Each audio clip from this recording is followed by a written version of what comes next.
सितारगंज शहर समेत पूरे क्षेत्र में आज ईद उल फितर का त्योहार हर्षोल्लास के साथ मनाया गया। मुस्लिम समाज के लोगों ने ईदगाहों और मस्जिदों में नमाज अदा की और एक दूसरे को गले लगाकर ईद की मुबारकबाद दी। इस्लामिक कैलेंडर के अनुसार रमजान के आखिरी दिन चांद का दीदार होने के बाद शव्वाल महीने की पहली तारीख को ईद मनाई जाती है। सितारगंज के तमाम इलाकों में भी मुस्लिम समाज ने परंपरा का पालन करते हुए ईद की नमाज अदा की। इस मौके पर लोगों ने देश में अमन चैन और खुशहाली की दुआ मांगी।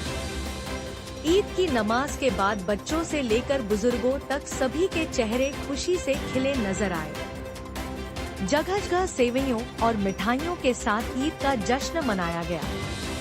पूरे इलाके में उत्सव का माहौल रहा और लोग एक दूसरे को गले लगाकर भाईचारे का संदेश देते नजर आए। सबसे पहले तो सभी भाई लोगों को, सभी उत्तराखंड की जनता को, देश की जनता को ईद की बहुत मुबारकबाद।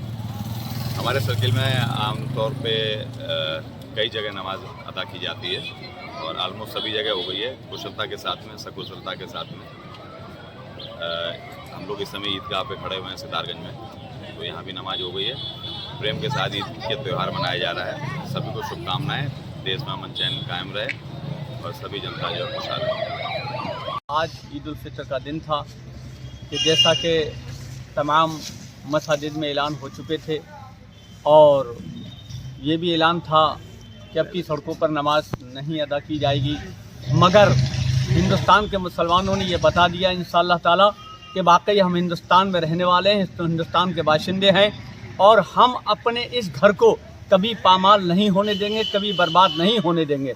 पूरे हिंदुस्तान में एक अमन सुकून का पैगाम मिला है, एक ऐसा अमन और शांति का पैगाम मिला है जिसकी बेमिसाल है, क्योंकि पूरे हिंदुस्तान में बड़े इत्तेफाक के साथ, जहाँ तक मुझे खबर है, बड़े प्यार और मोहब्बत के साथ एक दूसरे के गले मिलकर लोगों ने मुबारकबाद दी है।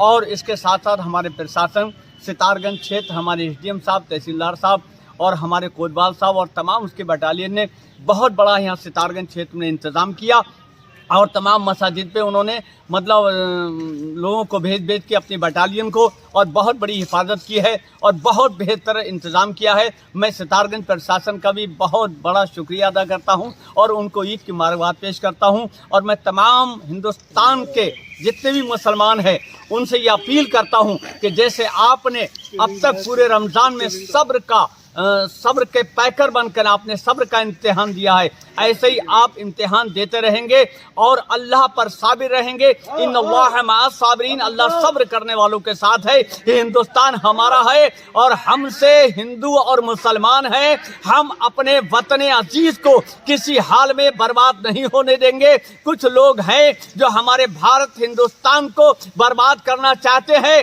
लेकिन नहीं, क्योंकि कुछ हिंदू समाज के लोग भी इतने सही हक बोलने वाले हैं कि हमेशा उन्होंने मुसलमानों की आवाज पर आवाज दी है और उन्होंने मुसलमानों का साथ दिया है। मैं उन हिंदी समाज के लोगों को भी मुबारकबाद पेश करना चाहता हूं कि हमेशा वो हक की आवाज के साथ रहे हैं। हम हिंदुस्तान के हैं, मजहब नहीं सिखाता आपस में बैर रखना।